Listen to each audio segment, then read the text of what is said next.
Good afternoon, everybody. Uneducated Economist here. So, I have this speech, the Federal Reserve New Framework Contexts and Consequences, dated November 16th, 2020, given by Richard H. Clarida, Vice Chair, Board of Governors of the Federal Reserve System.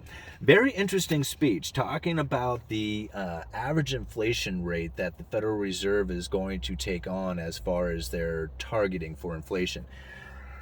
Up until just recently, the Federal Reserve has shot for a 2% target, meaning that whatever their monetary policy, whatever they were trying to shoot for, they were trying to get inflation to run at 2%. Not higher, not lower, right at 2%. It was a target that they were shooting for. They failed miserably at achieving that target rate.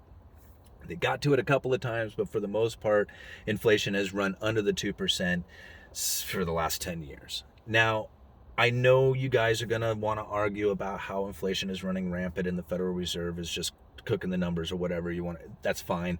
Go ahead and put that statement down there in the comments if you like. We already know that, okay? What I am trying to say here in this is that the Federal Reserve uses certain metrics, and if we want to know what the Federal Reserve is going to do into the future, we have to use their metrics and what they are saying is inflation, not us. Like, we the people know that we are making decisions differently based on how much we spend at the grocery bill or how much we pay on our just cost of living in general.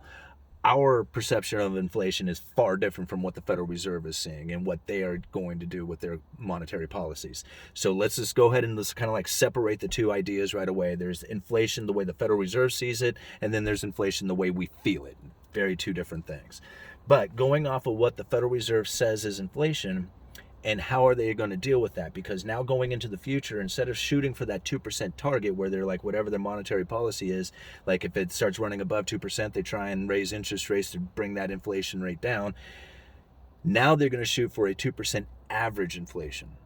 And this is where it really starts raising a lot of questions for me, because what's the average? Is it average for a year, 3 years, 10 years? Well, it turns out that they are setting up metrics in order to understand what inflation or the average inflation is over the course of time. And he kind of breaks it down a bit in this speech. Now, I really want to break it all down, but it would make this video probably 2 hours long. So instead, what I would like to do is break this down into the 5 elements that he is referring to inside of this speech. Now, when I read this speech, I thought, okay, this is pretty good. It's going to give us an idea on where inflation is headed, what we can expect the Federal Reserve to do when inflation starts ticking up. But really what it comes down to is that I read something in here that really kind of shocked me, because it has something to do with the Phillips curve. And a lot of people dismiss the Phillips curve as like not useful information at all. And there's a lot to it, but I guess to kind of give you the breakdown, or at least the simplest way to explain it, is that when you have employment picking up, right, and there's a lot of people working, they start earning a lot more money, they start spending that money into the economy, start chasing the goods and services. The goods and services then out there start demanding more of the money coming from the economy, considering how many people are now employed. Does that kind of make sense? They already determined, like a lot of people have said, that doesn't work. It's not a good model to follow. Okay, so be it. The Federal Reserve looks at it, right? They see it. Whether they use it as their main source of tool, I don't know. But it is something that they look at, and it is something that they do consider. Now, after reading through the speech a little ways, I came across this one statement here that just really, it concerned me, to say the least. And it's not so much from like an investment point of view or a business, like if I was to have a business or something like that, straight up as an employee, as a worker, as somebody who trades their time for dollars, this statement really kind of shocked me, because it says this: an important evolution in our new framework is that the committee now defines maximum employment as the highest level of employment that does not generate sustained pressure that put the price stability mandate at risk. Now, this is what the very interesting thing about this is that they've changed the word from full employment to maximum employment.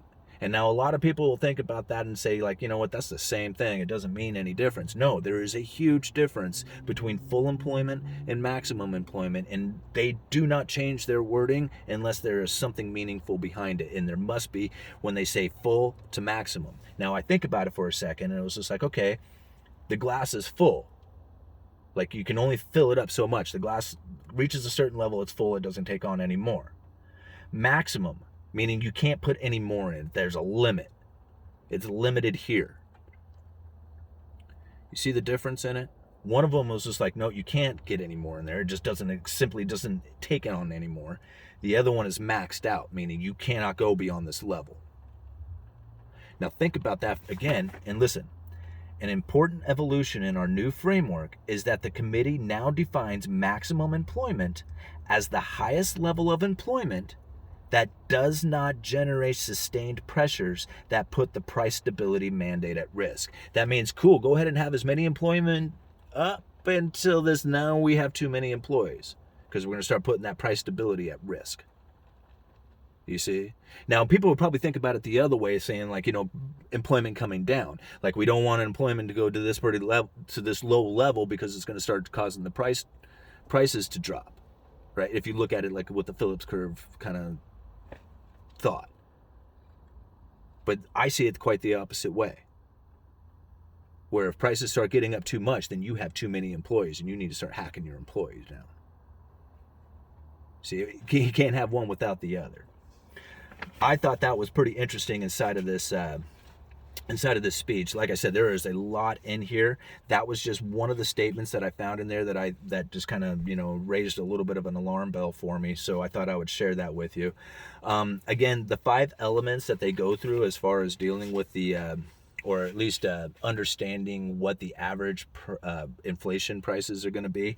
He breaks them down in here, and they are very confusing. So, like I said, I think it would probably be a good idea to break each one of these elements down individually, so that we can understand it just a little bit better on a individual, because like all of them together is just like, oh my gosh, that's a lot of information.